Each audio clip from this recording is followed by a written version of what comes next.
What's up, indie fans, and welcome back to Indie Studies. As we've been going on this journey to learn about the indie music scene today, one thing has really stuck out to me. Each artist has their own unique journey, not just when it comes to how they started making music, but in how they find their own sound. Their art starts to change and evolve just as they do as people. And today, we're sitting down with Valories to talk about just this. To talk about finding your sound. How her art has evolved and changed over time. How collaboration within the industry has helped her grow to find that sound. And much more too. Valories is an alt-pop artist from Nashville whose vulnerable, dark lyrics and dynamic live shows have been wowing fans since she burst onto the scene in 2022. In the 4 years since, Valories has made a name for herself in the alt-pop scene of the Music City and is now making her way to the national stage. Valories, thank you so much for coming on Indie Studies today. We are thrilled to have you here. Thanks for having me, Haz.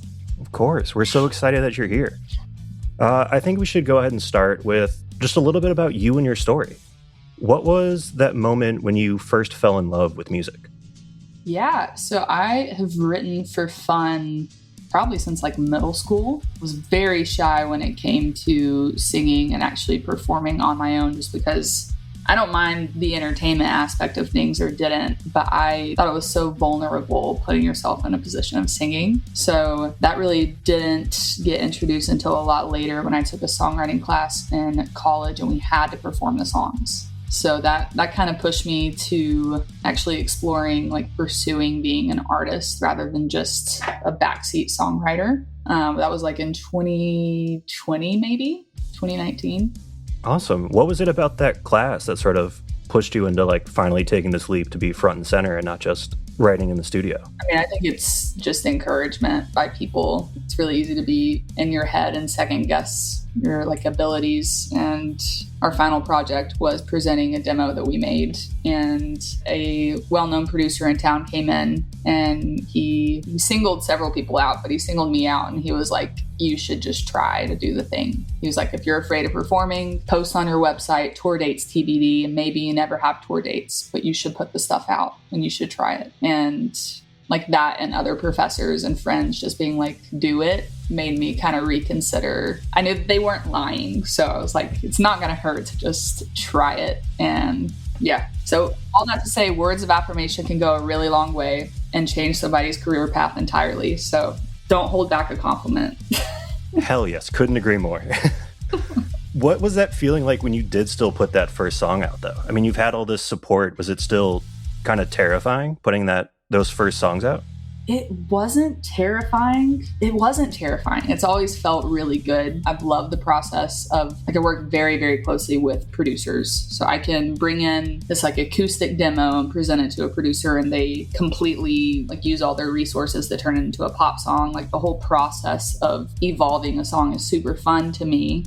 And so that first song, working with the producer for the first time, him being excited about it, friends hearing it and being like, I would listen to this if it weren't you, like completely unbiased. I wasn't scared as much so as I was like, this is so cool to be able to make and create things like this. And I really didn't have any expectations. Like I wasn't putting it out to be an artist or like be famous or pursue music. It was just like, I made this project and I want like people to have access to it.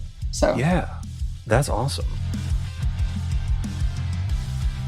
In those early years when you first started writing music, either in middle school or in that college class, where did you sort of take influences from? So I don't sound like either of these influences, but what made me start writing was Sheryl Crow. Like honestly, any 90s woman badass songwriter, I was like, I want to do that. They are cool. Fleetwood Mac, like just listening to Stevie Nicks and Mick Fleetwood's writing and Lindsey Buckingham. Like that was motivating to me, I think. That's awesome. Have those influences changed at all, coming up to now? Yeah, I'm influenced all the time by different people. Like I go through these crazy dramatic genre phases. Like there are so many genres I haven't explored, and then I find a band that sounds unusual or something that I haven't listened to before, and then I just get hyper fixated and find myself just in a hole. Like it wasn't until 2023 that I really had like a emo punk phase. Like I had never delved into that world, and then I listened to 2 artists and I was like, oh, I am only going to listen to this for 5 months straight and nothing else. Like literally a hyperfixation. So I find myself constantly on this roller coaster of influences, which I think is great because I never want to sound like somebody else. And I never want it to seem like I'm trying to be like, if I just had one influence throughout this entire project and it was one thing, I don't know, that could work for some people, but I would feel kind of like an imposter of my own if I were trying to like copy something. But that was a long-winded answer. No, it was great. And I think, you definitely have these wide ranges of sounds. And having listened to your music over the past, couple weeks getting ready for this, it's just been really fun, like hearing all these different sounds come from you and trying to figure out, just personally trying to figure out maybe like where these influences came from, and hearing you explain it absolutely makes sense. So for any listeners who are about to go check out Valories after this, first of all, you should. Incredible. Second of all, you can listen for hours and it doesn't feel like you're listening to the same band over and over again. Your music stays interesting and stays involved and captivating, which I feel like is hard to do for a person who's been putting out music consistently for at least the last 4 years. That's a really big compliment. Thank you. Oh, of course. Yeah. I think it also has to do with resources just as much as like influence, because starting off, if you scroll all the way down to my early discography, it's synth pop. And then I have like one hyper pop song. And then you listen to what I put out a couple months ago and then last year, and it's entirely different. And I think it's one, trying to figure out who I am as an artist. Like it's always been fun and I've always loved writing. And I didn't think that deep about it when I started releasing.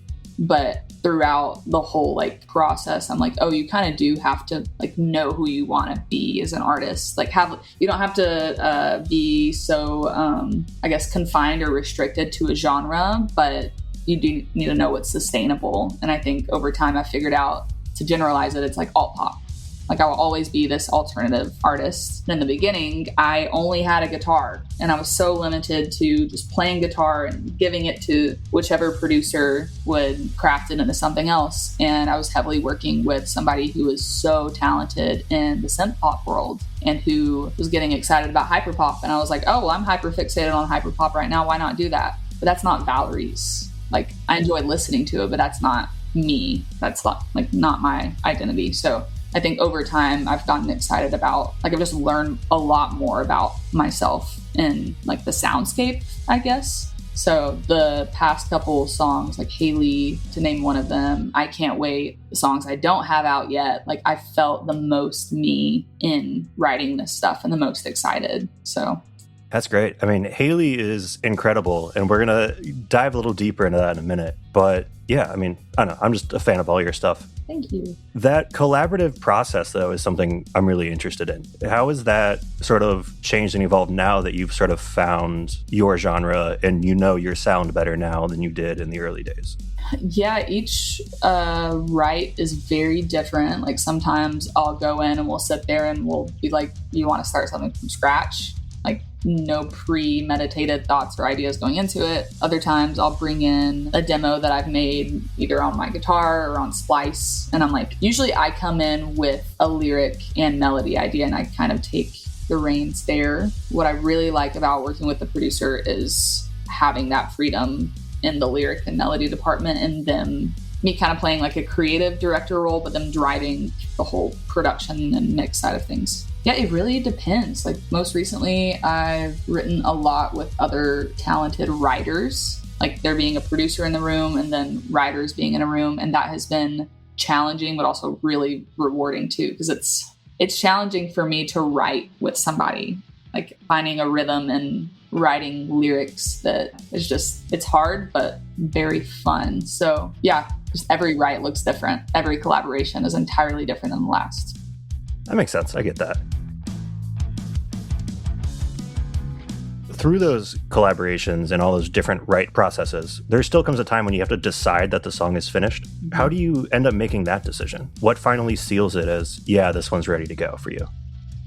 Well, right now I'm in a spot where a lot of songs are in the ether, and it's up to me on which one should be finished. So like right now it's looking at a body of work and a collection of work and being like, which songs make sense together? Like, can I release this as a cohesive like project? Sometimes I just get super, super excited about a song and I'm like, I want this out now because I want to act upon this excitement. Like Haley, we were making, and I was like, I have so many ideas creatively that I don't want to die out over time. So I say we put the sucker out. Like I'm stoked. And so that's what we did. But yeah, I try not to sit on things too long because it's really easy to psych yourself out too. And like let that excitement die out and not be able to like fully put that into promotion and stuff. So yeah. Did I answer your question? You did. I mean, it sounds like a very complicated process of trying to choose like, oh, I got to capitalize at the right time, but I also need to make sure I'm excited about the way it currently sounds. There's nothing else I want to do to it. It's a very long and evolved process. And yeah, I mean, every artist I've been talking to on this podcast sort of has like a different, every artist sort of says the same thing. Like, I want to, capitalize it on the same way, just like you did. But it changes in like when they decide that something's ready to go. And I think that's a very cool and unique thing to each artist, which is just fun to hear about. Good. Bringing it back to that latest release, Haley, which came out in March of this year, how has that reception been so far? I'd say pretty good. I think the general response is eager to hear what comes after that. I don't think it was a whiplash single. It does sound the most, what is the right word? Like rock-leaning track. People have compared it to Holly Humberstone meets like Pierce the Veil or like some like Midwest emo heavy band. And I was like, that I will take it. I mean, that's really cool to hear. And I wasn't really trying to go for anything specific. I just knew that I wanted it to have like an emotional instrumental section. And it happened to be like a rock-leaning, took that route. Yeah, I would say everyone's kind of just eager to see what happens after the fact. And I guess a pretty good response. Fair.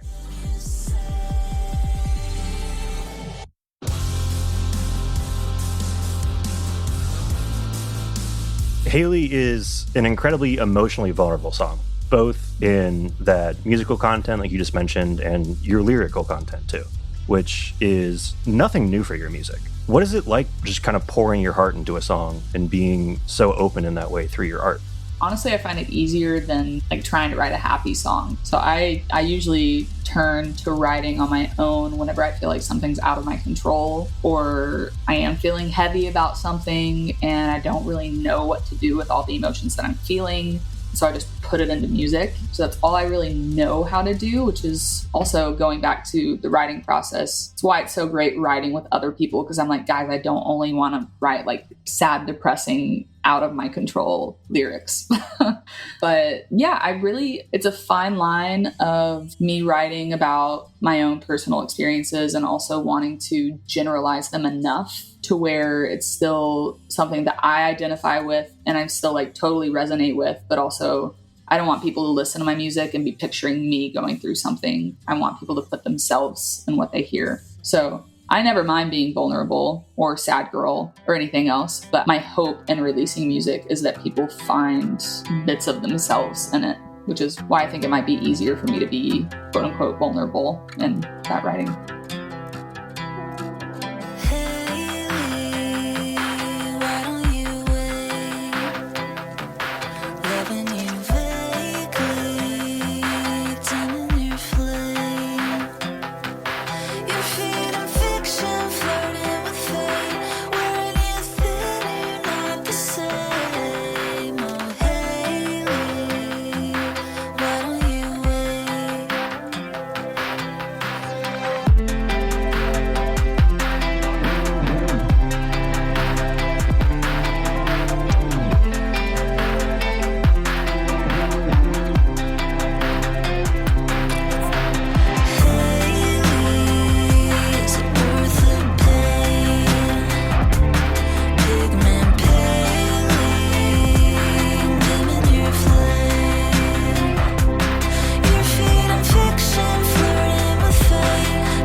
changing your face, changing your face. Always pretty, but I see through the pain. And what can you say?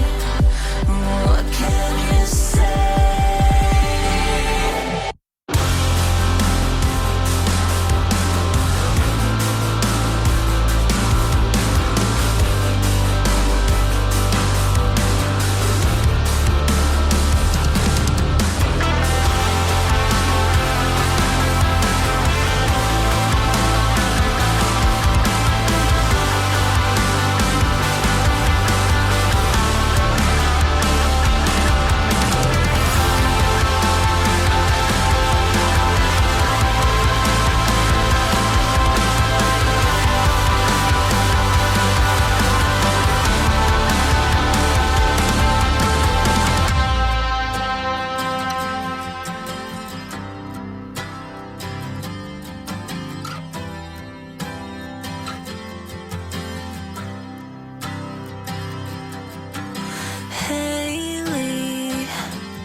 I get that. And then when people do find that themselves in your songs, that they put themselves as sort of the main character in these stories, what sort of connection do you think, or do you hope that brings between you and them?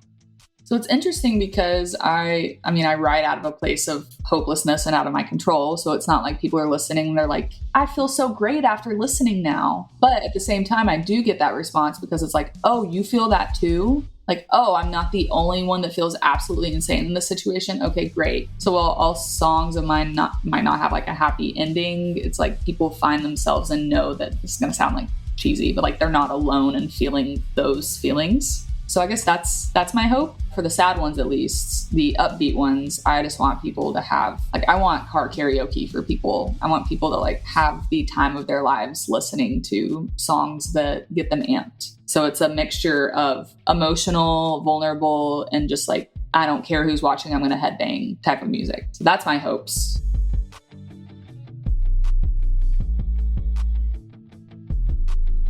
In terms of connecting with your fans, I want to talk for a minute about your social media because, first of all, it's really fun and everyone should go follow Valerie's. It's a blast. But you also use it in a really unique way in that your profiles have very different vibes from each other, from what I've seen. Like your Instagram is a lot of like promotional photos, talking about things like tour dates, new releases. And then your TikTok seems to be like super behind the scenes. Like we're just here having a good time. You've started reviewing coconut waters on there, which I'm also curious about what inspired the love of coconut water. But are those differences kind of intentional, or where do those differences come from?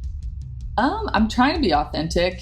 I'm not this put together person. And if I try to be polished all the time, I just feel like this entire thing is going to fall apart. So I love like the photos I post on Instagram. I wish I could say they aren't really calculated, but I do spend a lot of time curating what that looks like. TikTok, I just try to lean into the DIY side of things. Again, because if I try to make it look a certain way or overly polish it, one, it's not me, and two, it'll never get posted because that costs money. Like I can't constantly be making like high quality stuff.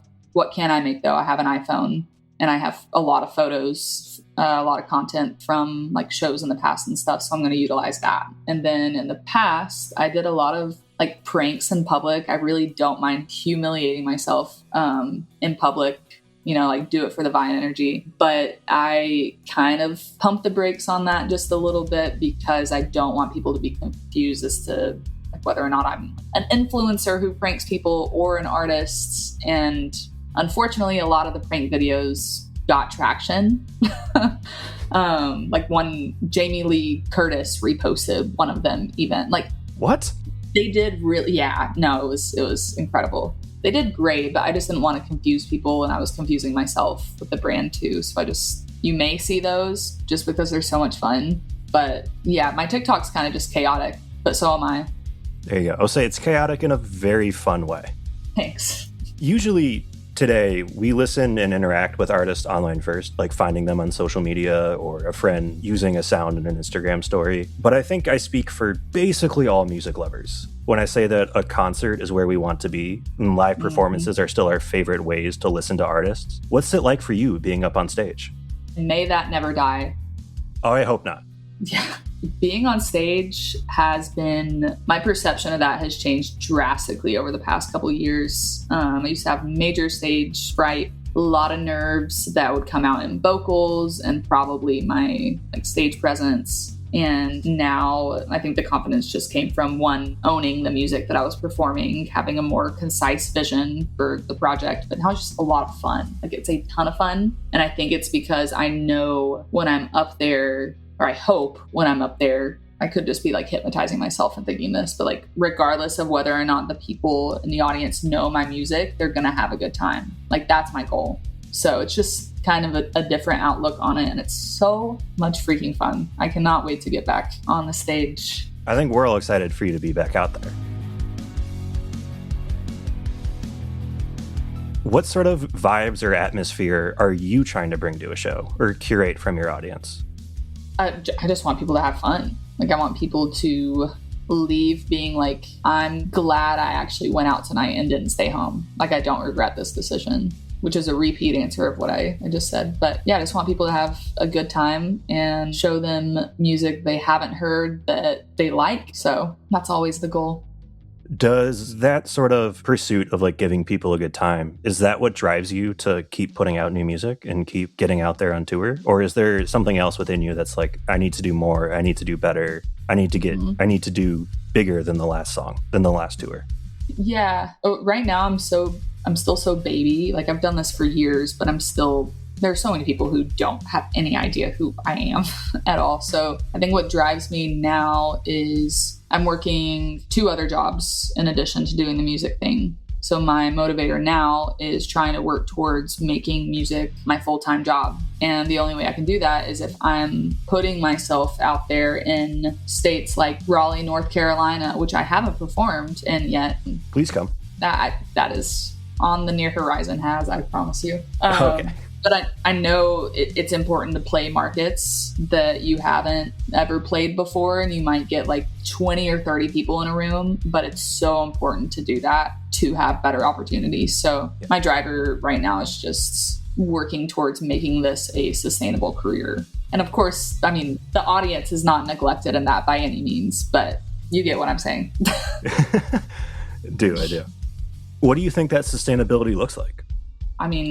A goal that I have is having a support slot on a larger tour. And I say a larger tour, an artist that is larger than I am, that I could go on a longer tour with. Just constantly finding ways to evolve. I haven't done that yet. Yeah, I guess just doing music and not working outside of that would be that sustainable. Yeah, for sure. Do you have a favorite moment about this journey of being a musician so far? Favorite moment? I'm so bad at the favorites questions. My favorite moment was probably, I'm going to get off of this podcast and wish I had said something else, but I'm going to give you this. In 2021, I had a full-time editing job and I was doing music on the side, but it kind of just felt like I had a hobby on the side. Having a full-time editing job, 8 hours a day, 5 days a week, minimally 8 hours a day, was all consuming in a way. And I was at a crossroads towards the end of that on whether or not I do something different or I continue full-time editing and get a job somewhere else. And I was like, you know what? I don't want to get later in life and wish I hadn't tried to fully prioritize the music thing. And so I went to bartending school for 2 weeks, got a job in the service industry. My parents were like, what are you doing? I'm like, hear me out. And I have been in the service industry since, which is so flexible. I'm constantly surrounded by creatives and other musicians and artists who get it, those conversations in itself fulfill me and fuel me. And I'm able to work 3 or 4 days a week to make music the top priority. So that's probably maybe not my favorite moment as an artist, but I'm proud of that decision. I knew it was super necessary to do that in order to make this whole thing work. For fans who are just finding you now, what do you want them to know about Valories? Guys, stick around. There's so much to listen to. Valories has been a thing since 2021, but I feel like I'm just getting started. Like, there's going to be so much to discover and listen to, and as a fan, I think now is kind of the perfect time to hop on. So yeah, I guess just stick around and find out. And then what's coming next for Valories? Yeah, I have some touring coming up. I'm going to be pretty cryptic there in my response. So I mentioned earlier, I'm working on a lot of new material and doing a lot of writing that will see the light of day, and it will be this year. So you might have something to look forward to in the summertime. But until then, I'm just going to continue writing a crap ton. For fans who want to stay on top of your tour announcements and tour release dates, where can we go to find those once they come out? Yeah, Instagram. I have a Facebook page if you're on Facebook. There is an email sign up. If you click the link in my bio, like, subscribe, do all the things, you'll stay up to date there. Any social media, you can find me. Instagram handle is It's Valories, and Valories is spelled like calories, just with a V. And we'll put links to all your social medias and your website down in the show notes as well for fans to follow too. Sweet. Going back to that first college class, that first demo tape you produced, is that one of your songs out on Spotify right now? I actually released it under my personal name. Oh, okay. So that song sounds, and again, this is back to the resources thing when I was just writing on acoustic guitar. Double vocals, Phoebe Bridgers, sad acoustic folk leaning. So very, very different. You're more than welcome to check it out. I have not released music under my personal name and won't. I don't believe. But it's called Louisville by Riley Buck, if anybody wants to see what that sounds like. But it's entirely different. That was the very first song I ever put out. You've come a long way since then. You've grown a lot. You just keep growing. And I think it's still just going to be growth from here for a long, long time. That's what I hope for. I hope you're right, Haz. Well, thank you, Valories, so much for coming on today. It was great getting to talk to you. Yeah, thanks for having me. And I will make it a point to go out to Raleigh. I'm not even bluffing right now. Coming for you. I appreciate it. And all of Raleigh appreciates it. Okay. Thank you again, Valories, for coming on today. I know I, for one, am very thankful for that production class and those friends of yours who pushed you to start putting out your music in the first place. And if you want to listen to Valerie's music yourself, you can find her wherever you stream your music. You can find links to Valerie's website and social media pages in the show notes to stay up to date with releases, show announcements, and any other news. Links to our socials and the Indie Bubble Network socials are in the show notes as well, so you can stay up to date with all of our incredible work too.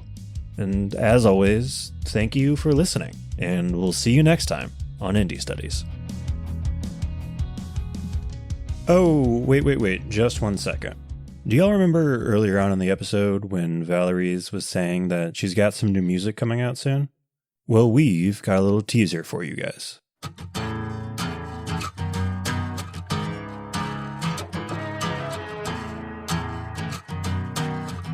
Why should I apologize? Pay the price for being human. Bend your finger, eat your tongue. Load the gun. I'm only human. Does it feel good? Breaking teeth, you're drawing blood. Let it go. It's hard enough. It's hard enough.